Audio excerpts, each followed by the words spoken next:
Welcome to Real Estate U with Lettiann. Hey, welcome back to Real Estate U with Lettiann, and today we have Kyle Derodes with us. Welcome, Kyle. Thank you. Kyle is the proprietor of Home Detective Property Inspections, and again, a locally owned company here in the Kansas City metro area.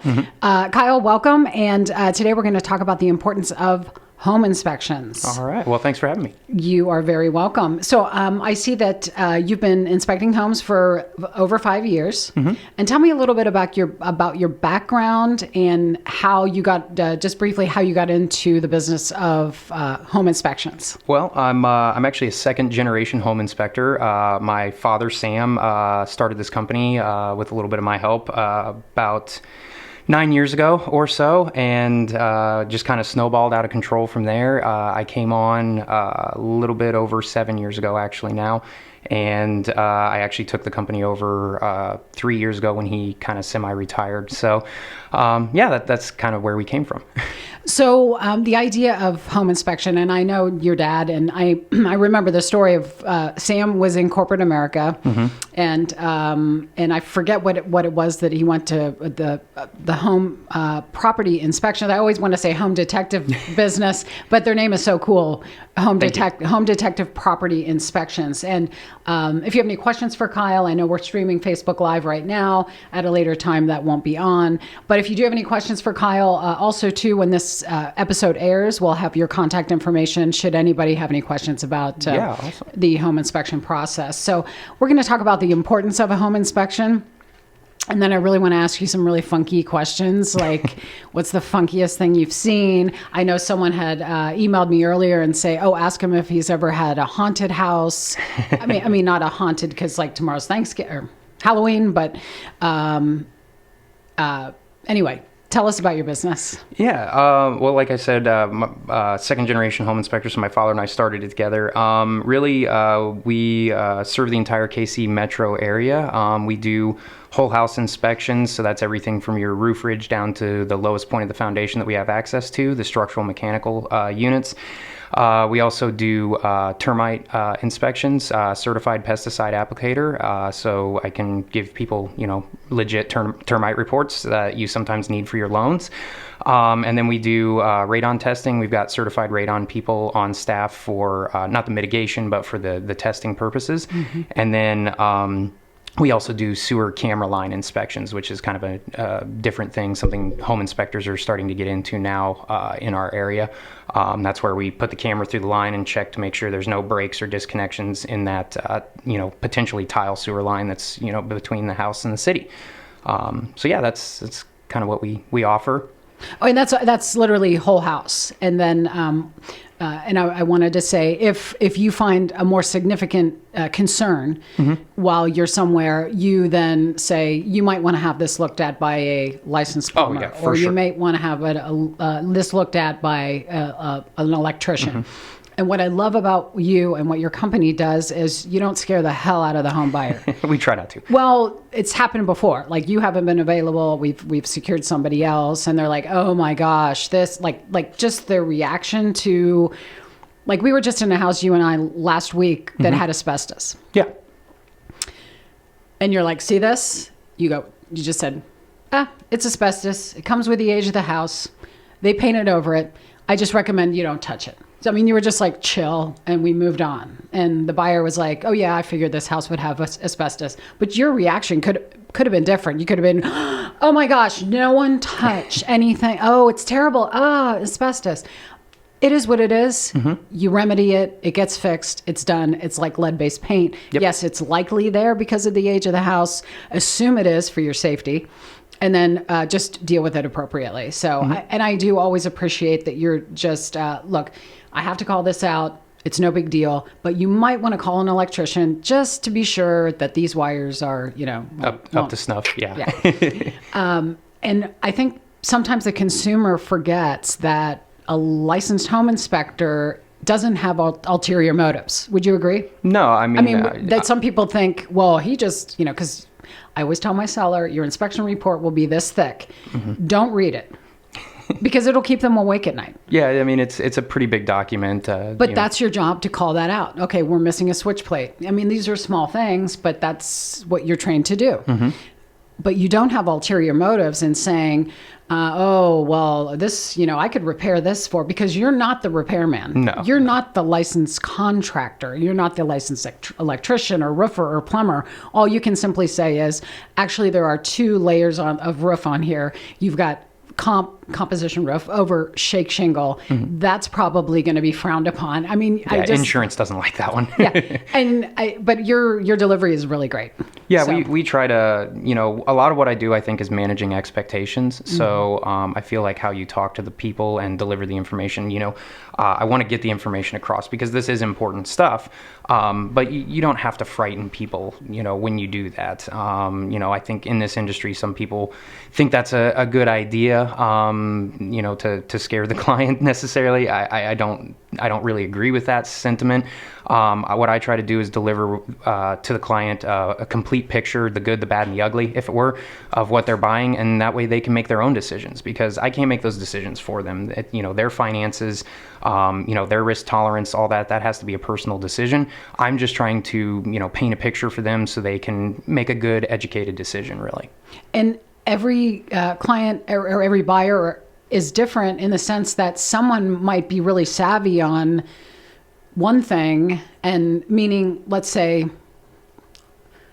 the asbestos, for example. It was, when you and I were together last week, the home buyer who was interested in this house was like, oh yeah, he's an engineer, so I can deal with that. But let's say it was a different set of buyers, and they're like, oh my gosh, well, my grandkids visit all the time, and oh dear, and they might take that a little bit differently. Mm-hmm. So it's what's important to that person. Exactly. But like you said, you just simply, call out, bring it to their attention. You're presenting the awareness, mm-hmm. and you go from there. Yeah, I'm just there to deliver the information. I'm kind of just the messenger.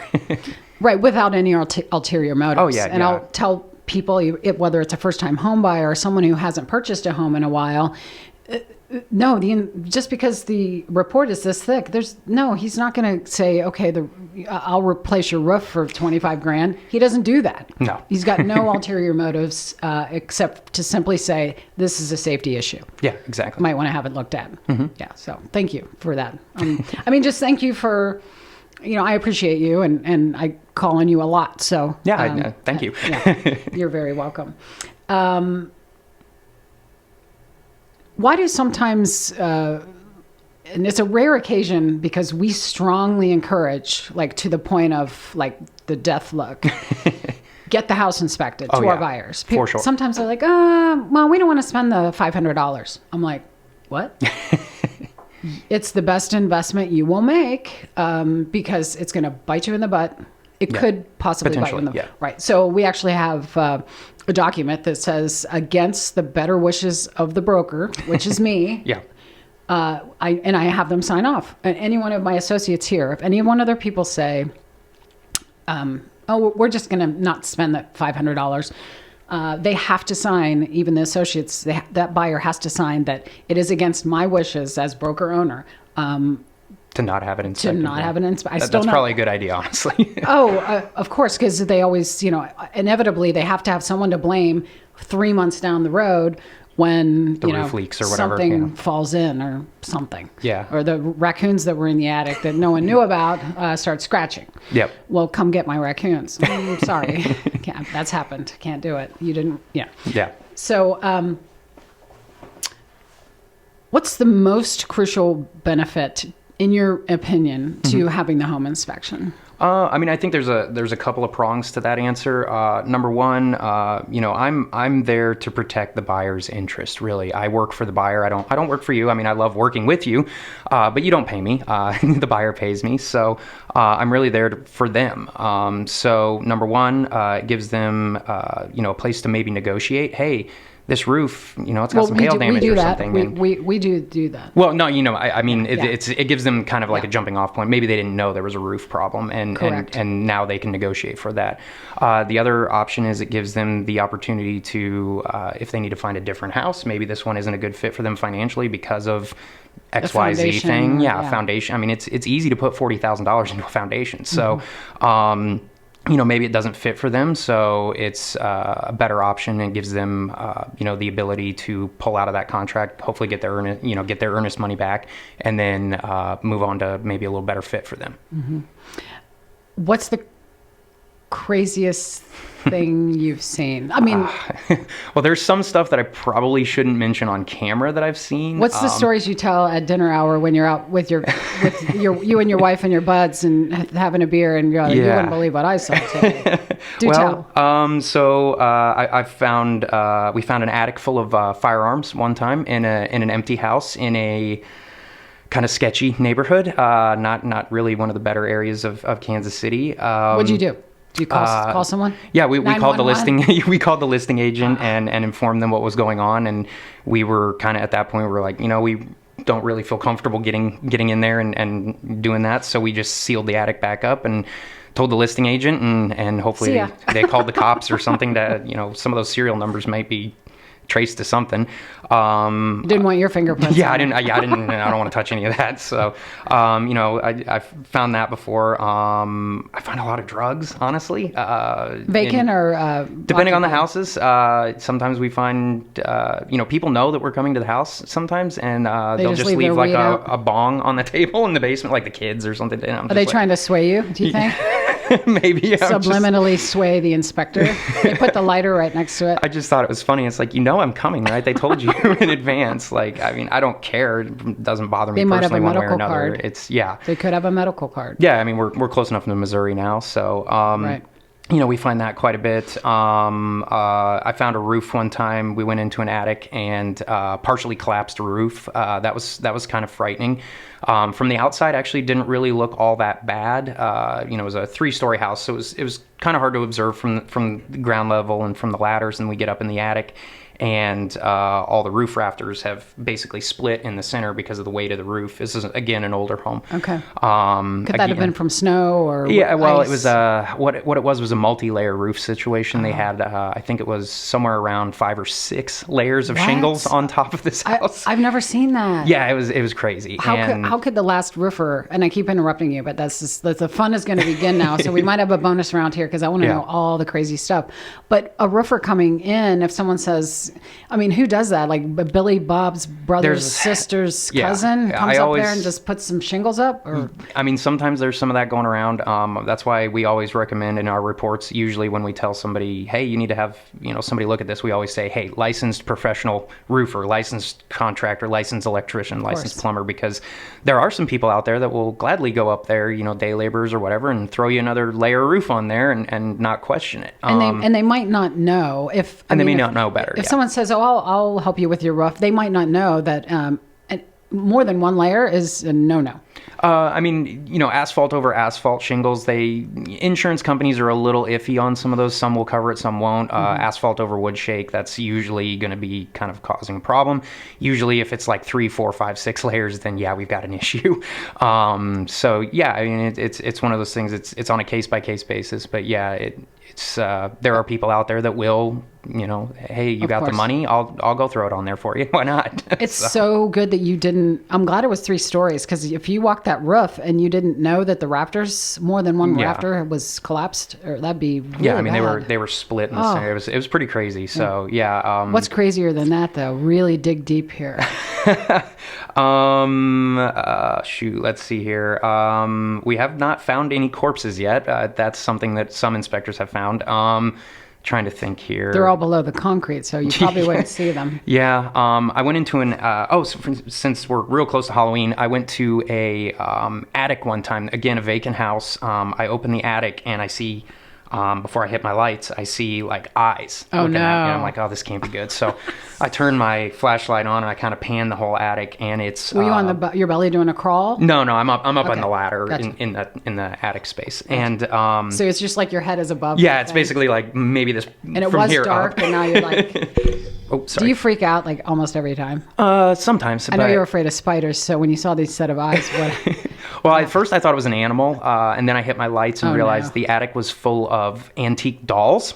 Creepy. Yeah, very, very creepy. Again, not abandoned, but an empty, vacant home. And just absolutely packed full of dolls. So I did, my pictures and shined my light around and got a any little of creeped them- out. And Did any of them move? no, but it was an uncomfortable situation in a vacant house. I was all by myself. It was kind of getting later in the day, so it was around this time of year, so it was starting to get dark out, and I'm like, I kind of don't want to be in here anymore. So I'm out of here. another cool thing, actually, this reminds me, we went to a house in Leavenworth. What was this, last year? So this is almost like a 200-year-old home.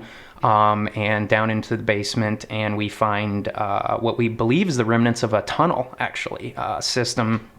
And I later on went ahead and looked up some research on Google and found that there is some history of like tunnels in downtown Leavenworth from, The prison? Like, no, it would have been from like Underground Railroad Okay. kind of stuff, I think, or maybe Prohibition even. But this house, again, it was, I think it was like an 1870s era house. So, very old, and there was, an area that looked like it had been walled in, but it had it at one point maybe connected to a tunnel. So, and that house was the only one where I'm not a big believer in ghosts or the supernatural or anything like that, but I remember standing in the basement, and from one section of the basement to the other, the temperature difference was like 30 degrees. Whoa. And that was a little weird. Paranormal kind yeah, of a thing? it felt weird. It was a very uneasy sensation down in that basement. But that's really the only house that's made me like physically uncomfortable when I've been in the basement for, that I felt something weird. but there has to be some side, like a sense of excitement every time you go to a house. Oh yeah, for 'Cause, sure. Like you and I have been in, that one house on the plaza was like was it late 1800s? Oh yeah, that was a beautiful home too. Yeah, Yeah. that was again a very Yeah. I wish these houses could talk to me sometimes, because Me I'd too. love to hear their stories. Especially when we do these historic homes that are 100 whatever plus years old. So yeah, it If is the walls interesting. could talk. Yeah, because it would be really cool to hear some of those stories, I feel like. Is there any way a seller could prepare for a home inspection, or they know you're coming, or is it just like, and of course the seller's not present during the inspections, but the buyer is along with the buyer's agent. But is there any way someone can prepare? But I would think they would, in my opinion, do that long before you ever got there. Hopefully so. You never know. A lot of times people have a tendency, I don't recommend this for anybody really, but a lot of people have a tendency to put like shelving and stuff up in front of electrical panels and like in the way of your main water shutoff valve. I mean, these are all things during a home inspection that we like to have access to. So, if you know that your home's about to be inspected and you've got, the shelf full of grandma's knickknacks in front of the electrical panel, you might want to think about moving that. Maybe they just in put it case. there on purpose. Well, yeah, I mean, there is that too. We've been in a house one time where there was, again, an empty house. There's just a rug in the living room floor. I pull the rug back, and there's a giant, termite hole from where the termites were eating the wood floor in the living room. So, What if someone walked across that? well, it wasn't a huge hole, but it was significant. The carpet would catch them. Yeah, supposedly. Yeah. So just be mindful of the things that the inspector might be looking at. Yeah, because a lot of people, they don't think about it because, you live in a house for 10, 15, 20 years and, you just put shelves up wherever and I don't encourage that, because if you ever have, an emergency situation, even as a homeowner, and you can't get to that electrical panel and you need to shut something off or turn something back on, you don't want to have to dig through, 40 shelves full of junk to turn your lights back on in the middle of a power outage or something.